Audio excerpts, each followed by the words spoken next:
চারটা খুন একের পর এক হয়েছে। এরপরে তারা গোসল করে, খেজুর খেয়েছে, ফ্রিজ থেকে বের করে শশা খেয়েছে, ইয়াবা খাওয়ার আলামত পেয়েছি।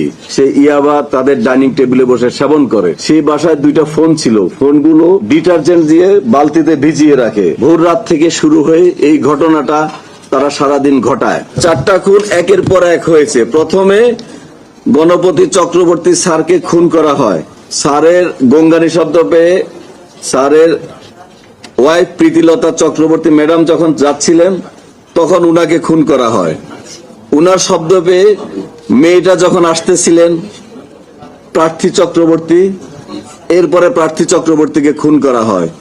সবশেষে ঘুমিয়ে থাকা নিষ্পাপ শিশুটাকে খুন করা হয়। আমার ছোট সন্তানটার বয়সী এই প্রিয়, আমি আবেগে আপ্লুত হয়ে যাই।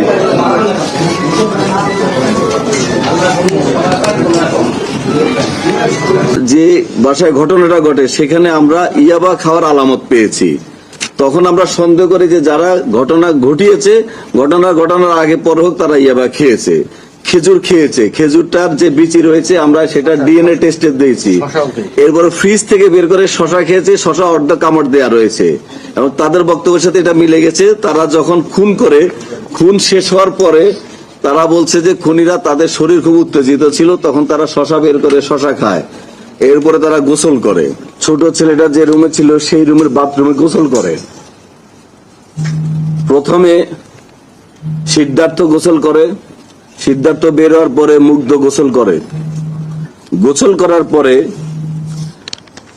তাদের ডাইনিং টেবিলে বসে তারা খেজুর খায়। সেখানে একটা বইমে খেজুর ছিল। খেজুর খাওয়ার পরে তাদের কাছে একটা পিস ইয়াবা ছিল।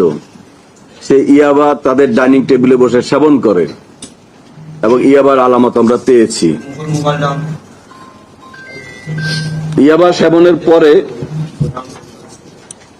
সকাল হয়ে যায়, জুমার দিন ছিল।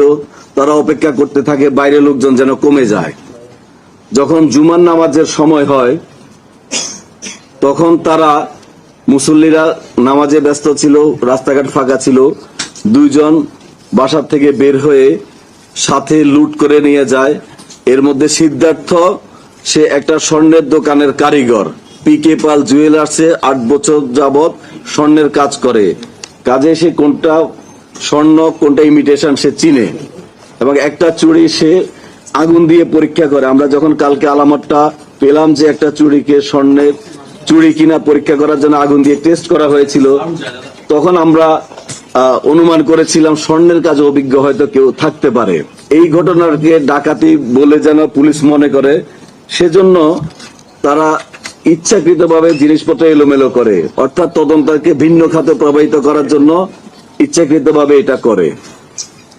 দুপুরের দিকে তারা এখান থেকে বের হয়ে যায়। বের হয়ে যাওয়ার আগে সেই বাসায় দুইটা ফোন ছিল, ফোনগুলো তারা ডিটারজেন্ট দিয়ে বালতিতে ভিজিয়ে রাখে। ফোনে যেন কোনো ফিঙ্গারপ্রিন্ট না থাকে, তারা বলেছে তাদের স্বীকারোক্তি অনুযায়ী ফিঙ্গারপ্রিন্ট যেন না থাকে, সেই উদ্দেশ্যে তারা এটা পানিতে ভিজিয়ে রাখে। বৃহস্পতিবার দিবাগত রাত্রে, অর্থাৎ শুক্রবার ভোর রাত থেকে শুরু হয়ে এই ঘটনাটা তারা সারাদিন ঘটায়। তারপরে তারা যাওয়ার সময় এই যে আমরা কিছু স্বর্ণ অলংকার ওদের দেখানো মতো উদ্ধার করেছি, এগুলো তারা নিয়ে যায়। নিয়ে ওরা মন্দিরের পিছনে একটা পরিত্যক্ত বাড়ির পরিত্যক্ত জায়গায় সেখানে রেখে দেয়। তাদের দেখানো মতে আজকে এই আলামতগুলা জব্দ করা হয়। এইসব তথ্য উপাত্ত বিশ্লেষণ করে আমরা আমাদের কাজে অগ্রগতি হয়েছে এবং আমরা আসামি গ্রেপ্তার করতে সক্ষম হয়েছি।